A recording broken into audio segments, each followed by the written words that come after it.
for fuck's sake, why can't you ever not give me a cowlick? just, just the fate of my still images, I guess. There's always going to be some kind of weird cowlick in my hair, I guess. Alrighty, so want to guess what happened to me today? You know how I said last night that, I expect I should be able to do a video tonight. I mean, I should be able to do that, but there's a possibility they'll have to call me in again or some such thing, or make me stay late. The person who was supposed to take the next shift couldn't do it. So I did actually say no, and that's hard. That was really hard for me. I'm not refuse to, do the work and leave somebody else holding the bag on me. But I that's not what my shift was. So I kind of said no. And they weaseled me down to doing a couple extra hours instead of a whole second shift. Yeah, I'm not gonna win that one. It's gonna be a chronic problem, I think. But it's sort of why I'm a little late getting going here tonight. I'm in the midst of trying to do a few things. Tomorrow's game night, so I might be late tomorrow too. But yeah, I'm trying to prep for that. And in the prep for doing that, it would have been enough time had I not had 2 of my hours used up. So I'm sort of scrambling to catch up on timeline here. But stupid excuses aside, back into the discussion of where I was working on my world building. So I've sort of populated out some of the rest of the other 2 worlds that I have as my primary worlds, my first tier worlds. I got to find a better way to refer to them. So, just to recap, my campaign world structure is characters start as teenagers in a realm. They go through the learning how the gameplay is going to function on a single adventure that lets them build themselves up from 0 level characters to level 1 characters. And once they've gotten to level 1 characters, the adventure that leads them there is over, and they have the option of choosing a couple courses in which they could go further to develop as heroes in that story realm. Eventually, portions of that story are going to lead to an event where the characters confront a world-ending conflict. And the way I tend to visualize this is sort of like the hero's journey, where you start from the mundane world, you get the call to adventure, you go to adventure, you go through the trials and tribulations of the heroic story, you get to the confronting the big bad, and you have this scene that's usually called the setback or something of the equivalent. And so you hit this setback, and in many cases it's confronting the enemy, getting soundly beaten, and realizing you don't have what it takes yet to solve this problem, and that you need to confront something. You have to do something that essentially changes your character into somebody who can solve that problem. And that setback is oftentimes just like a fight that you lose, and you either end up in a cell and you have to figure out what quality you have that you didn't tap into, that you didn't develop enough to beat the opponent. In this case, you start out as a teenager, you go through this thing, you become a hero, you think you're going to become a legend, by saving the universe from your opponent, only to have a major setback in the realization that that's not what your focus isn't necessarily to be the hero. Your focus is what gift or talent do you bring to the heroics you're going to put, and those qualities should be a quality of the player, the character. And to find that asset, that quality in those characters, is to find out who you are, who you really are. Not the, I think the equivalent I want to put this as is, like, you have those kids who want to grow up to be rock stars and basketball players because they want to be the legend. Or in this day and age, we've got a fair number of kids who talk about how they want to be a YouTube star. Well, for what?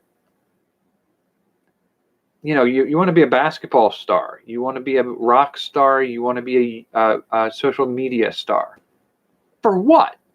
The stardom is the thing that happens to you because you have a thing to offer. You're the best at this.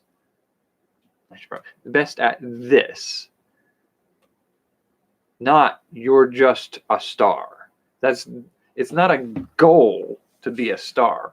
The star is stardom is what you get as a reward for being the best at something, or at least demonstrating a talent that's remarkable enough for people to take note and appreciate.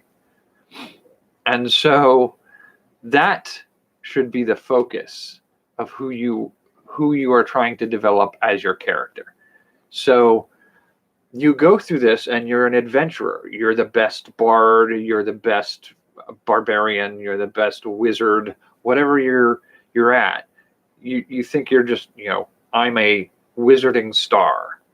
You think that's the direction you're headed. And then you confront the situation where this says your quest for stardom is not enough. What is it about your character that makes them, rather than somebody else, the one who's going to save the day, going to change the world, that can beat this opponent when nobody else can? And so that setback of finding out, like, this idea that you're just going to be powerful for the sake of being powerful, is the realization, that moment where, oh no, that's not going to happen. And that setback moment drops you out of what you've been working at this whole time, this climb to stardom. It drops you back down to being a schmuck teenager, but you're not even in your own world anymore. The monsters in the world that you end up with are not the monsters you were facing before. You've been bumped back down to the minor leagues. And then the question is, who are you now that you're a minor leaguer, not a major leaguer like you were trying to be? Are you still somebody who works at and achieves levels of success of a skill, a quality, something you bring to the game that nobody else could? And so, like, who are you now that you're somebody else? You're still you. You're just not the you were before. And then discovering and developing and understanding a deeper connection to who that you is in these smaller worlds, and then really getting a sense for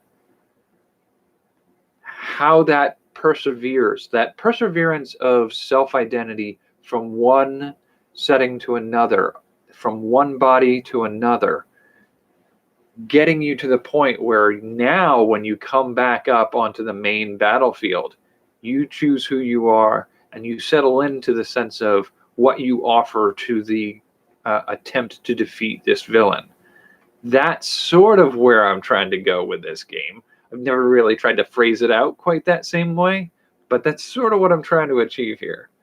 And so doing that, you have the primary world you start in, where everybody is teenager gods imagining their actions are going to lead them to become kings of gods or some such thing. And they have that setback that throws them down into teenagers in human worlds. And those things, those worlds that you land in, have to pose their own challenges and force you to grow and understand who you are and your role in things better. And so the first world, I think I'll kind of say the first world, because I'm trying to build it so that you could go into any one of the first set of worlds and transfer between them over and over again until you're ready to move up into the prime world, the divine realm. And so I have the first one sort of set to be the superhero setting. And I said last night that one is more likely to not have a gateway back to the prime divine realm. And then immediately after I shut the camera off and got ready to do some other things before bed last night, my brain goes like, well, honestly, you did say that one of the types of heroes that they can end up being is the Inhumans, which are humans with a bit of ancestral legacy that can be triggered and brought forward to give them special abilities. So I was doing shifters, genasi, tieflings, and celestials. And so what you have in those cases is somebody who interconnected and had some fiendish, angelic, genie, or shape-shifting like werewolf ancestry. Now, here's the thing. I've pretty much established that they aren't native to that world. They have to come from somewhere else. And the place they're most likely to come from is the chaotic wild realms in the divine realm. So at some point, portals were open to those realms that introduced those aspects of the ancestry. Are those portals closed permanently? I don't think, in story-wise, it doesn't make sense to create the portal only to not have it there anymore. It's sort of like, it's the old classic drama term, Chekhov's gun. If you show a gun and it's a part of the story at some point, that gun has to be fired somewhere in that movie. So I feel like you can't say there were portals that led to the chaotic hellscape or the angelic realm and then never have them there again. It's a plot hole when you do it that way. So what I have to do is have to allow for them to exist and potentially be activated. So the superhero realm can, in fact, have doorways back to the divine realm. I just have to set it up in such a way that it might be easier to travel to a neighboring realm to get you back to the divine realm. And then the other world, so I had the superhero realm that wasn't likely to have an easy access back to the divine realm, but does apparently have one. I have the Medusa realm, which is much more of a very different feel. The trick with the Medusa realm is, well, one of the big themes is everybody's female. There's not been a male in that realm in a long time, if there ever was one. And then the subdivisions of the races of Medusa. And I was trying to figure out, like, what's the big quest there? What's the search, the adventure, the quest? Because there's the overall quest of having to find your way to get back into the divine realm. And then there's the sort of tangential quest of the fact that the people you were fighting in the divine realm also have their agents in the realms that you're occupying. So there's going to be like your enemies are there as well as you are. You have a quest to get back to the divine realm, so you got to figure out how to get there. And you also have to fight the enemies on the realm you're in. But also each realm should have some of its own things going on. And in the Medusa world, I feel like one of the important factors to keep in mind is it's sort of like when you do cloning of any plant, any crop. We've cloned bananas for a long time. We don't grow bananas from seed. They don't sexually reproduce. Every banana that you eat is a clone of an existing banana plant. And those clones are really, really, really susceptible to any diseases. Because if a disease is deadly to one of those plants, it's going to be deadly to all of them. There's no diversity in the genetics of those plants. And so without that diversity, what can kill one will kill them all, disease-wise or infection-wise. And that's super dangerous with basically a monoculture like that. When you have a population where they're all pretty much the same. They share the same vulnerabilities and they share the same strengths. And so in that world, plagues may be an issue, a worry, a concern. And natural immunities, natural abilities to resist those are going to be harder. So medicine must be much more important. If you have a Spanish flu that can kill 50% of the population of a certain type, if you're all the same type, you're going to lose most of your population. So a simple flu can be a world devastating plague for them. So I kind of want to build a major adventure arc in combating a disease, a plague that's a danger to the population, and finding medicinal ways to combat that. Whether it's finding a related species of being, maybe it's the equivalent of finding a possum and saying, well, it is a mammal, sort of like we are a mammal, and it's close enough to us that if we infect it with the disease and distill out the antibodies it produces, we can produce a healing salve that can prevent us from dying from the same illness.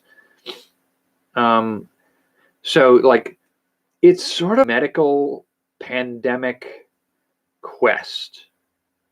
And it's weird because I was also struggling with one of the factors that most of these settings are settings that I have written story outlines or even begun writing the stories for the universe.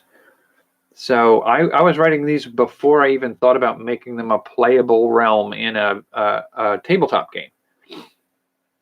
And for the Medusa setting, I have written a story where the main character is a woman who's sort of disenfranchised from the city life that she's been participating in.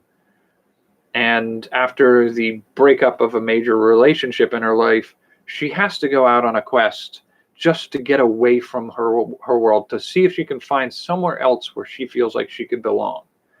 And in that quest, she starts to uncover more and more things that are important for her to examine about the nature of who she is and who her people are. And part of that was uncovering the truth behind the myths of where they all come from. And one of those things is your first in the line of your people, the first person in the line of your peoples may have been kind of a monster. And part of that story was discussing how, with a character like Medusa, a monstrous ancestor who, yes, went through hard things, but did bad things. And some of the bad things that a Medusa would do was to petrify other people, terrorize populations, and turn them into stone. Well, if centuries ago one of your ancestors turned people to stone, I wanted to look at it as the possibility of converting human beings into a state of suspended animation. They're petrified. Is there a way to get those people back? Is there a way to give those people a chance at life again? And part of that quest for the character in that story that I was writing sort of leads to the question of, if you bring those people back, they're not going to be the same. So if you have somebody who you've turned into a stone statue and you leave them exposed to the elements for hundreds of years, some of their features are going to blend away. And so you get these almost featureless humanoid figures in stone. And then if you can find a way to give them some semblance of life again, turn them into animate statues and whatnot, then they're not going to be the same race. They're not going to be the same people. They're going to lose a lot of the details. And how much of that loss of physical detail also engenders a sort of loss of identity. So you have essentially, you've taken somebody and reincarnated them without memories of who they are into a form that wasn't theirs to begin with, and created a new race of beings as sort of a penance for your ancestors' actions. It's a whole complicated thing. I shouldn't have rambled about it, but that's sort of the premise. I was hesitant to do that because I wasn't sure I wanted to set the playable role-playing game version of this setting after the events of that story. And if I set it before that, you can't really have those animate statue characters be present. But when I was running through the mechanics of how to decide who is what,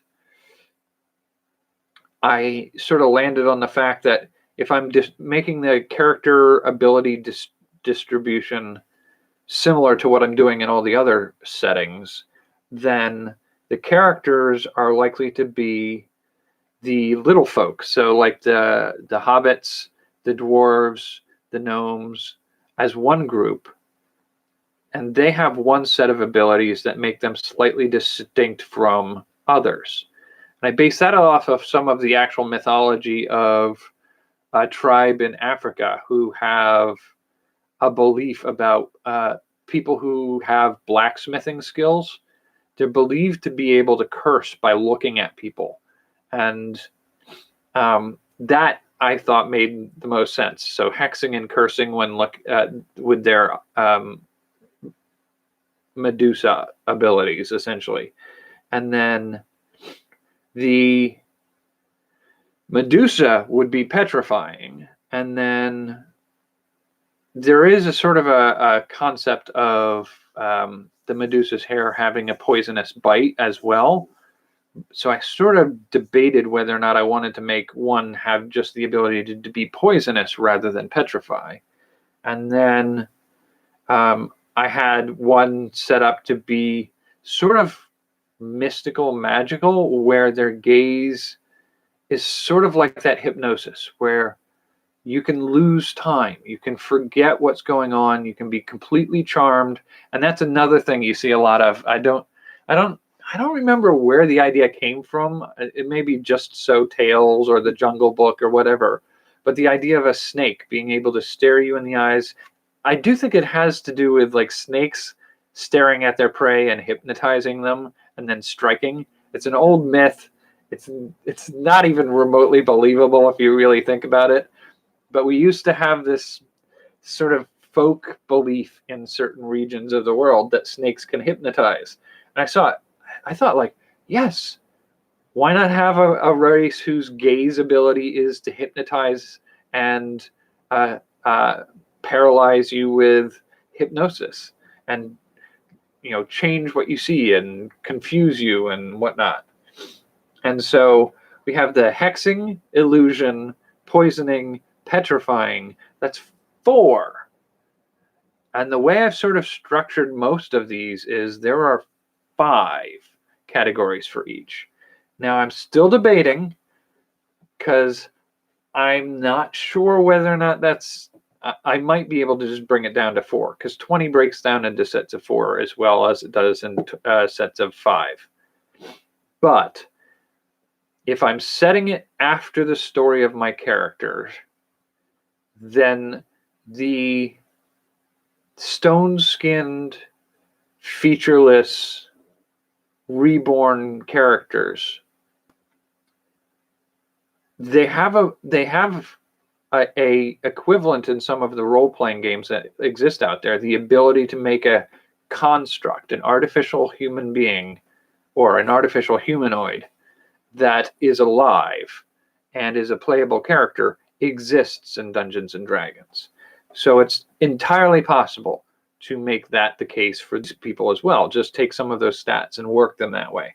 Now, their set of abilities will be, because they are already stone, and because they don't necessarily have eyes as we would think of them, and they don't have some of the holdovers from a previous life, they may pretty much be immune to all of the abilities of everybody else. So their immunity to that danger may be their ability. So that's sort of what I was looking at with that stretch of talents. And it's sort of suggesting that I need to set this after my character's story. So my character in my novel that I was basing this off of will probably be a character of legend or history for whoever's playing through this setting. Now, I still have the possibility of, setting it at a different time in that timeline and just omitting that petrified citizen category. I will debate it. I'll figure it out. But and maybe I don't have to figure it out. Maybe I can just make it an option to play it in either setting. The third setting that I want to play around with is the zombie apocalypse setting. And that one, again, has some tricks about trying to figure out the 5 categories of ability, but not too much to worry about. I still have to, flesh some of it out a little bit, but I'm having a little bit of fun. Just like that one's far more visual. The superhero setting has some visual elements. Like you could take a page from a superhero comic and just put a more castles themed landscape behind them, and put the villains as slightly more monstrous beings, and their costumes and whatnot as more tabards and capes rather than spandex and capes. So it's not a huge stretch to achieve that. The Medusa setting is a drastically different setting. Its characters, its history, its structure is fairly unique. It's going to be more Greco-Roman feeling than Western European medieval time feeling, and maybe with touches of like an Egyptian theme. And part of that theme being a quest through a world in search of medicine and help rather than monster slayers. None of this epic hero champion stuff. It's going to have more of a feel of a mission of mercy, a saving the people, not fighting the villains. It's less villainous. It doesn't have necessarily an overarching villain.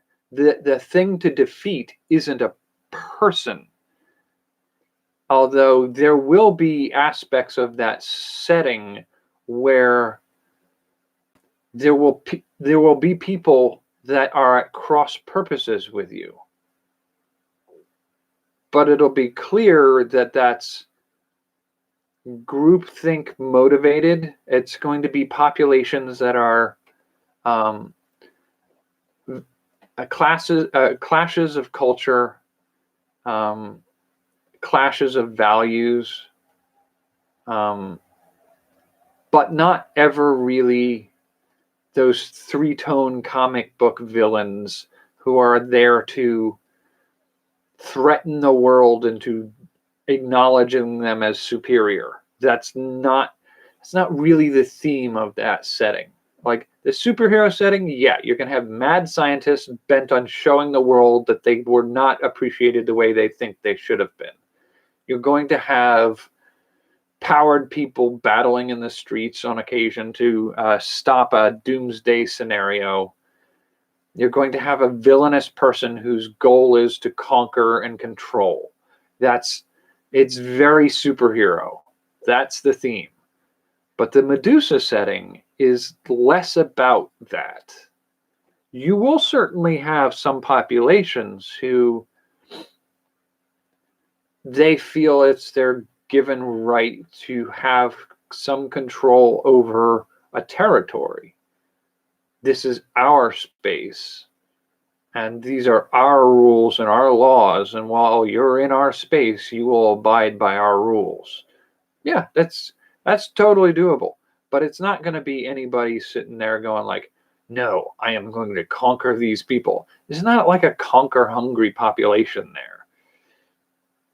Not that it can't happen. I'm not pretending that a world that's entirely female won't have conquerors and abusive individuals. It's human. It's not a male-specific thing. But I want the themes of the quests and the stories to be more of that life is hard, and there are some things that need somebody to step up and do something to ease the pain and suffering of the population.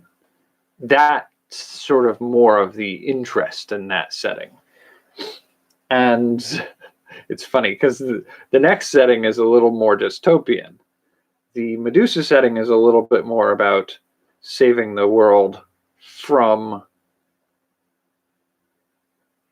more abstract conflicts. So superheroes is literally fighting the monsters and humanity.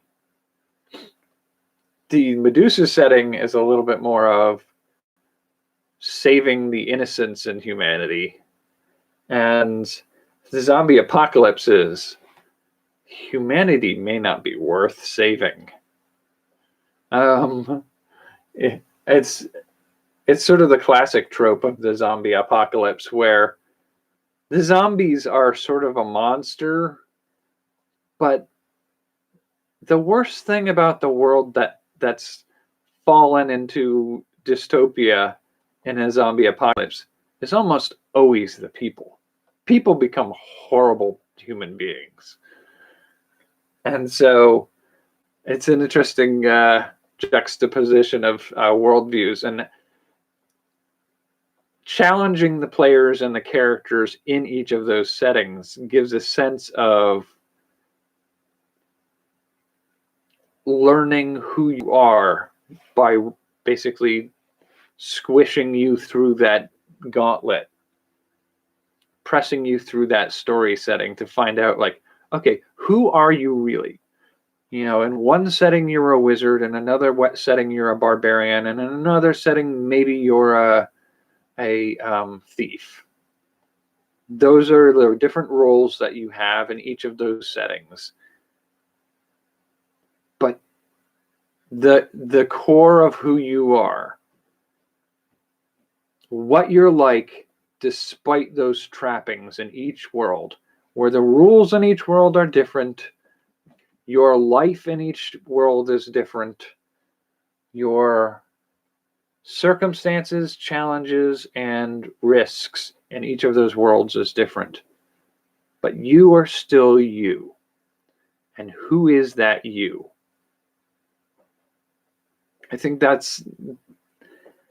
kind of testing them in different scenarios will be the fun part for me. Now, the goal is to make it a fun thing for them to do too. I haven't really figured out the actual in-game challenge for the superhero setting either. Like, I have the sense of in that one having the manifestation of mutants and different powers. So I have you're a enchanted weapon wielder, and so you're sort of to a certain degree accepted as somebody who found, discovered, or developed their power. You have the inflicted power by the world, so a Spider-Man or a Daredevil, and that one's, you still have the opportunity to become a superhero that way. People see that as you're just a human, you just gained this ability. You have the Inhumans. They're going to be a little more strained with their relationship with people because they're sort of a sub-race. They're not quite human. They're human, but there's something else in there. And so you're always going to necessarily be an outsider. Then there's the demi-human changelings. So the elves, the dwarves, the tritons, and the Yonti. And that's sort of like you are the perpetual outsider, but you are living in a costume of being a common person. And that's harder for people to necessarily accept. And then you have the mutant characters who are destined to change into monsters as far as the population sees it. And that feeling of you want to establish the setting in such a way that the characters who become the Inhumans and the mutants don't know what they are until it happens to them. And you want to set them up in a world where the mutants and Inhumans are treated with mistrust and fear. And that sense of finding out later on that you've lived in a society where they're afraid of those horrible monsters that exist within the edges of society, that live in the shadows and can prey on every normal person. And then someday you turn into that monster. And now you have to start questioning, are you a monster just because you look like one? And so it's sort of like that sort of playing with that. That is some of the theme, but I think the overarching theme I want to go with that is not so much are you a monster, but can you be a heroic monster? Can you still be a hero? Save other people? Defend those who can't defend themselves against other people with strange abilities? Whether or not it's, a person with an enchanted item trying to conquer the kingdom and overthrow the ruler. Can you save the people of that kingdom from that conqueror, even though they fear you as a monster?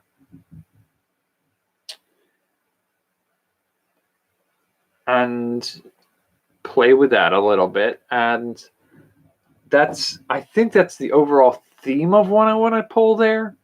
I feel like I need a more concrete set of adventures that carry that theme. Whereas with the Medusa setting, the idea that you want to save the world from a plague that's endangering you all, that's an adventure. You need to fix a few of the details, like what's the plague and what's its symptoms and dangers. Is this something that is an illness that people in the city are just collapsing from? Or is this something that is like a mold that grows on all the eggs of children that haven't hatched yet? And so fewer and fewer of the unhatched eggs are surviving long enough to be born. And some who are born die within a first year of their life because of this plague. And there needs to be a way of stopping this plague from killing your people. Is there a way to do that? And that one's like figuring out what the plague is, and then figuring out a story-based idea of how they might escape the impending doom of that plague, and then throwing some hurdles in their way. That's pretty straightforward. That's most of the bones of what you need for building an adventure, a campaign. I don't have those same bones for the superhero setting, just a general sense of what feeling I want to invoke in that campaign. The zombie apocalypse setting has a little bit more of a sense of a target for the campaign. That what is the skeleton on which I'm going to hang individual challenges and adventures. But I think we're getting close to the 45-minute mark, so I may jump onto that tomorrow night or Monday night. I'm not guaranteeing tomorrow, but I feel like we should be done with game night by 9:30-ish, so I should be able to get back here by 11. But yeah, I mean, it's fun to figure out like how to fit the framework of the mechanics of gameplay onto these different worlds, and then have these different worlds be distinctly different enough, but still similar enough that you can have things like that same role that you would do in the superhero world to figure out what kind of superhero you're going to be is going to decide in the Medusa world. Another role indicates whether or not you're a type of Medusa, one of the 5 types. And that same role again, another, just roll the d20 again, when you establish the landing in World 3 with the zombie apocalypse, is going to dictate certain details there. Now, I still haven't really cracked the nugget of whether or not, or how I plan to do the shift between worlds. I do think I like the idea that each world does have a way into the divine realm,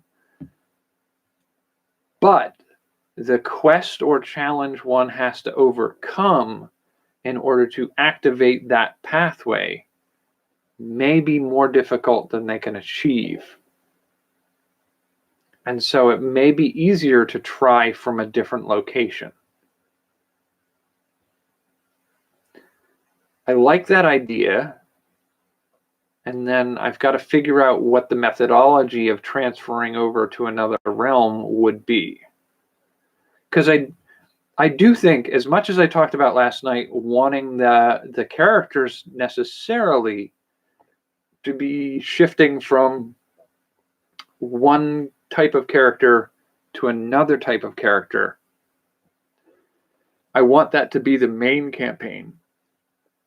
But I don't necessarily want to say it's impossible for a superhero or a zombie fighter to show up in the world of the Medusas. I feel like it's not unreasonable to have that be a possibility. And that the world of Medusas has a place in its history and its legends of strange non-female characters who are not reptilian in nature showing up and interacting and participating in their world. There are not many of them, and most of them are long since gone into history. But having them be potentially in existence,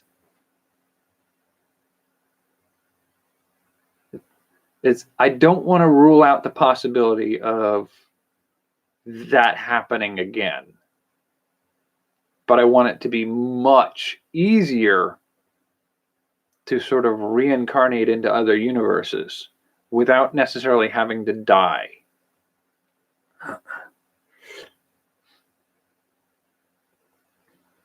I got to figure that one out.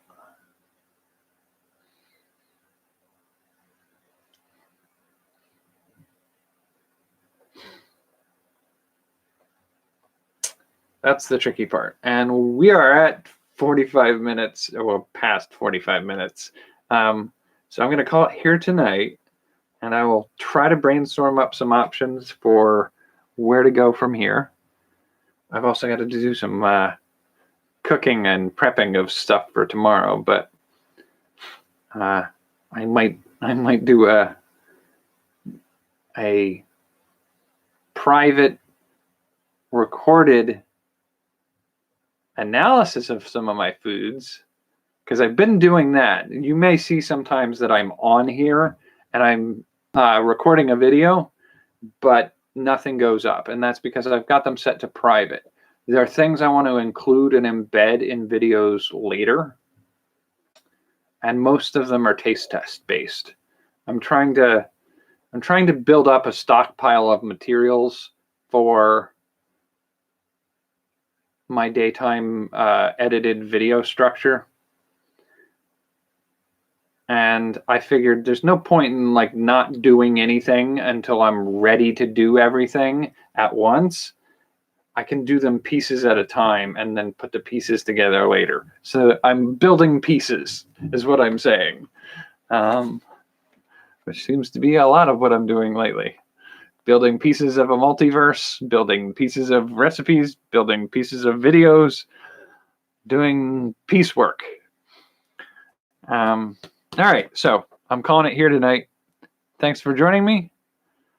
And I feel like at some point I want to just sort of narrate a sample character's journey through this multiverse, because I think it would help clear up some of maybe my confusing ramble sometimes. So I will think about how to do that maybe.